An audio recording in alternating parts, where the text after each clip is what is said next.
Good morning, and here we are again. Notations of a Nappy Girl, volume episode 6.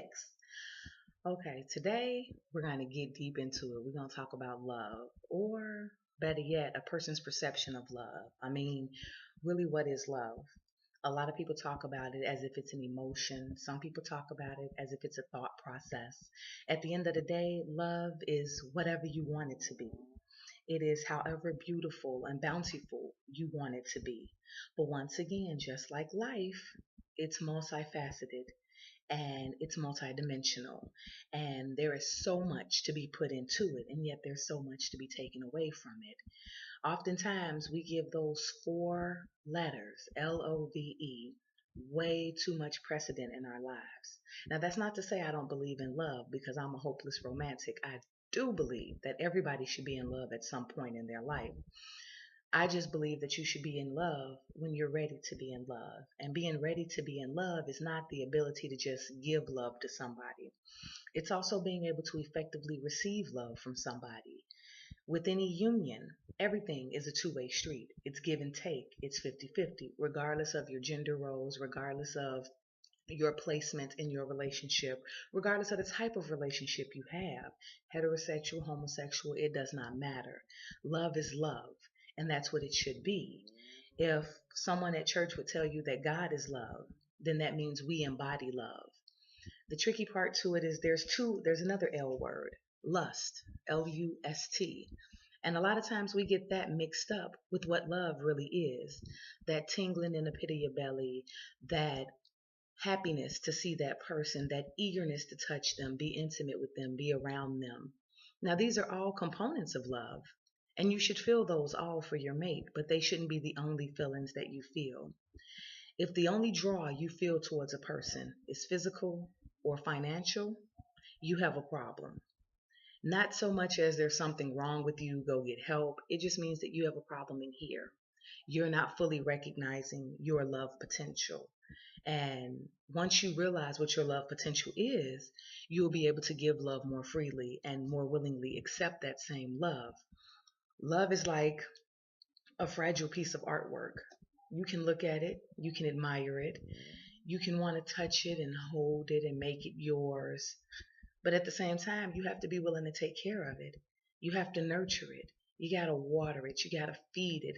And the number one, I cannot stress enough, piece of fertilizer, I should say, that you could ever give your love, or a burgeoning love, a new love, an old love, what have you, is communication. If you cannot effectively articulate your wants, your needs, your desires, your goals, and your aspirations for your relationship to your mate, then you don't have a mate. Love is not complicated. Love does not hurt. Love is not abusive. Love is not one sided. You should feel the same depth of emotion for your partner that your partner feels for you. It should constantly be a give and take, not a tug of war. You should be willing to open yourself up to that person so that they can experience the greatness that is you. If you hold it into yourself and you always got one foot out the door, how can you ever fully invest? If you're not fully invested, how can you get a return? And I know it sounds kind of dumb to use all these different type of analogies and cliches to explain love, but isn't that what love is? From the moment we're little boys and girls, we're taught about the princess and the prince on the white horse and with the shining white armor.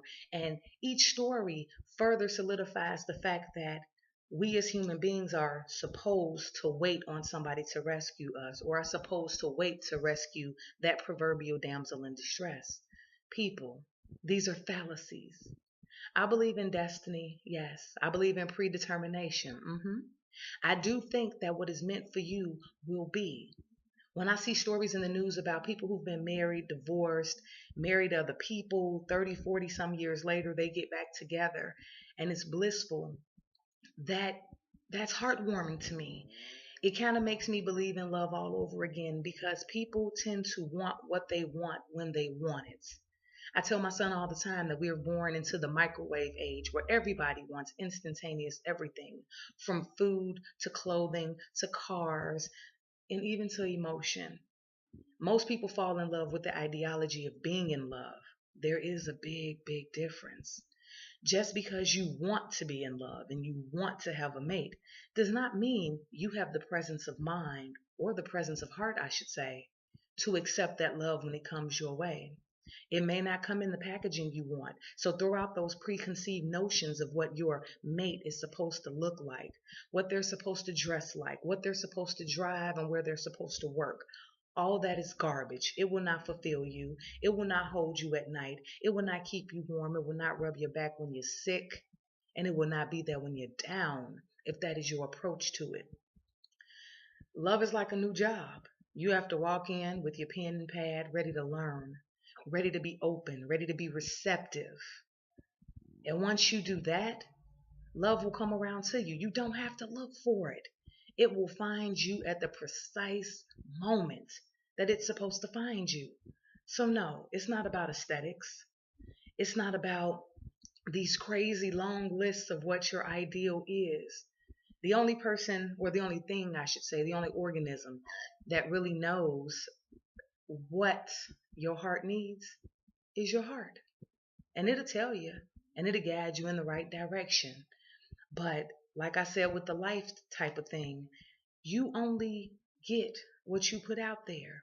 So if you keep ending up with the same kind of person and keep getting the same results and is constantly unhappy, it's probably because that's the energy that you're putting into the universe. Nothing is good enough for you. Nobody's good enough for you. You tend to think of yourself as higher than your mates. I do so much and they do so little. Well, then find out why they're doing little and work through it. People always tell me, because I'm a wedding planner, oh, I want to get married. Okay, you want to have a wedding, but do you really want to be married? And that's the question that I ask all my clients before I sign a contract. Do you want a wedding or do you want a marriage? Because, see, getting married is easy. You can go to City Hall, or you can have a big, big, big shindig and write a number of checks for a big, huge public display of affection. And then your marriage is garbage because you haven't invested into it. You haven't invested into your mate. You haven't gotten to know your mate. You cannot meet, I don't believe in love at first sight. No, you will not meet somebody and fall head over heels in love, and that's just that. Has it happened? Yeah. But believe you me, those people have gone through trials and tribulations and put in the work to make it happen. They say getting married is easy, staying married is hard. And that's pretty much very true. And it's the same thing with life. Dying is easy, living is hard. I can't think of anything else to say on the subject. I could, but I'm going to keep running over in time. So we'll expound upon it another day. But that's just me, and that's love. At least my views. Peace and blessings.